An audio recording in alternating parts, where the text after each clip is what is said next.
Boas-vindas à nossa análise de hoje. Vamos direto ao ponto. É sempre fascinante pegar ideias super complexas e destrinchar tudo de um jeito claro. Hoje a gente vai mergulhar no livro de Hayek chamado Livre-Arbítrio Predestinado.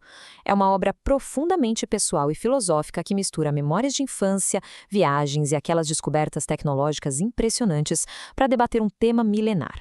Nós vamos entender exatamente como ele mapeia essa jornada que sai do passado direto para o futuro. O paradoxo central que aparece logo de cara é genial. Afinal, as vidas humanas são totalmente livres pelas nossas escolhas, ou será que tudo já está orquestrado por um plano divino pré-determinado? É o tipo de questão existencial que faz teólogos e filósofos quebrarem a cabeça há milênios. Só que a abordagem aqui foge bastante do padrão. A busca por respostas não fica apenas na teoria. Ela vai bem fundo nas vivências mais diretas e práticas do dia a dia. Passando rapidamente pelos tópicos da nossa pauta, temos 1. O paradoxo do destino. 2. A luta para escrever. 3. Fatos formativos. 4. Descobrindo o computador divino. 5. Fatos virtuais e eventuais. E, por fim, o tópico 6. Reconciliando o destino e a escolha. Então, seção 1. O paradoxo do destino e a luta para escrever. Vamos nessa!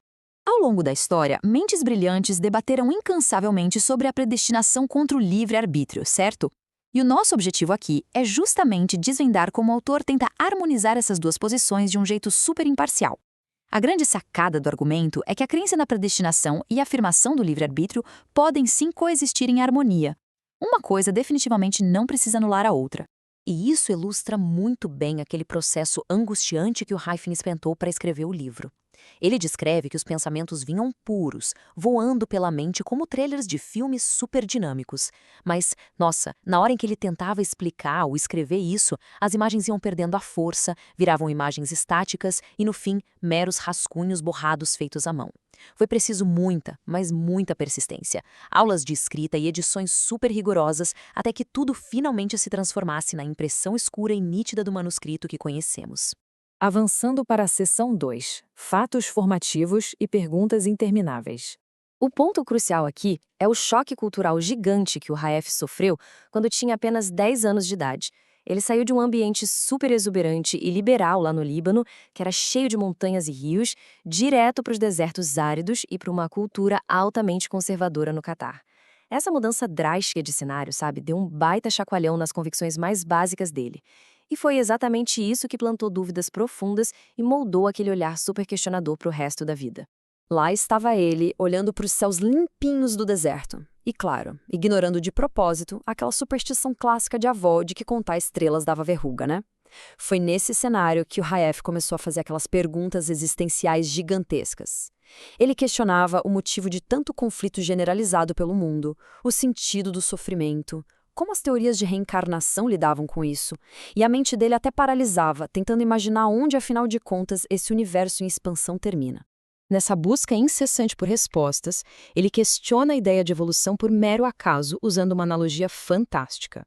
Ele argumenta que esperar uma evolução aleatória que gerasse toda a complexidade do universo sem um criador inteligente seria tipo jogar um monte de pedaços soltos de madeira e metal num vale bem profundo e ficar lá esperando que tudo caísse no chão perfeitamente montado, como um barco totalmente automatizado. Para ele, a matemática e a lógica da teoria do acaso simplesmente não fechavam de jeito nenhum.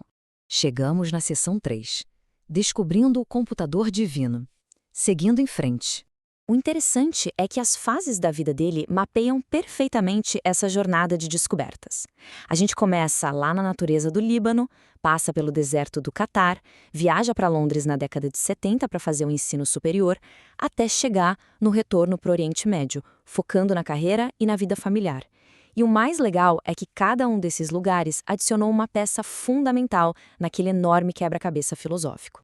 Foi lá na Londres dos anos 70 que o Rafe teve contato com os primeiros computadores. E foi aí que aconteceu a grande epifania da vida dele. A percepção de que a mente humana é igualzinha a um computador biológico incrível, capaz de um processamento imenso e de um aprendizado único. Ele teve ainda mais certeza dessa teoria mais tarde, observando os próprios filhos aprendendo e crescendo, como se estivesse diante de um autêntico computador divino de carne e osso. Indo para a seção 4. Fatos virtuais e eventuais.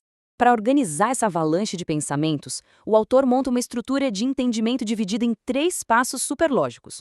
O passo 1 é focado nos fatos, que são aquelas experiências pessoais e reais vividas por ele. O passo 2 traz os virtuais, que é onde ele projeta visões usando a imaginação tecnológica que ele desenvolveu. E o passo 3 formula os eventuais, que são as extensões e as conclusões puramente lógicas que a gente consegue tirar de todo esse processo. Mas o que são exatamente esses virtuais na prática? Basicamente, o Raif usa a tecnologia dos computadores como uma baita ferramenta metafórica. Ele pega o pouco que a humanidade compreende sobre programação, processamento de dados e máquinas e usa isso para tentar simular e compreender a majestade e o escopo absurdo de um design divino. Uma forma bem esperta de tentar visualizar algo que, de outra forma, seria vasto demais para a mente humana. A divisão desses três conceitos amarra tudo de um jeito impecável. Olha só como memórias totalmente tangíveis no mundo físico, como o trânsito barulhento de Londres ou o silêncio sobre as estrelas do deserto, são processadas na mente através daquelas simulações tecnológicas. E daí, isso vai afunilando até chegar em conclusões lógicas e definitivas sobre o propósito universal. É literalmente pegar a observação aleatória do dia a dia e transformar, passo a passo, numa filosofia hiperestruturada. E agora a nossa última parte, a seção 5, reconciliando o destino e a escolha. O Raif nota que todo ser humano, independentemente de onde venha ou viva, é limitado por um conjunto enorme de restrições inatas. Pode ser um limite físico, o nível de educação disponível, habilidades bem específicas ou até mesmo os recursos financeiros que os pais tinham lá no começo. A nossa tão sonhada liberdade atua apenas dentro dessas fronteiras super rigorosas. Ou seja, a capacidade de escolha de cada indivíduo já nasce delimitada pelas cartas que lhe foram dadas. E isso levanta uma reflexão incrivelmente humana. O autor conta que um dia, olhando pensativo pela janela do escritório enquanto se desdobrava em vários empregos para conseguir sustentar a família, ele parou e se perguntou: com os recursos que eu tinha nas mãos, será que eu fiz o suficiente? E aí a ficha caiu. Ele percebeu que os bens materiais e as ferramentas eram muito limitados, sim, mas o esforço dele foi o máximo possível dentro daquelas barreiras bem reais impostas pela vida. Para fechar nossa análise de hoje, fica um pensamento bastante provocativo pairando no ar. Se a gente só pode dar o nosso absoluto melhor operando dentro dessas limitações predestinadas que nos cercam, será que essa própria luta do dia a dia, com todas as suas barreiras e dificuldades, é exatamente a realização e o cumprimento de um design perfeito? Isso com certeza nos faz repensar totalmente a nossa ideia de sucesso, de esforço e de destino, não faz? É uma daquelas reflexões fantásticas que ficam ressoando na cabeça. Um grande abraço e até a próxima análise.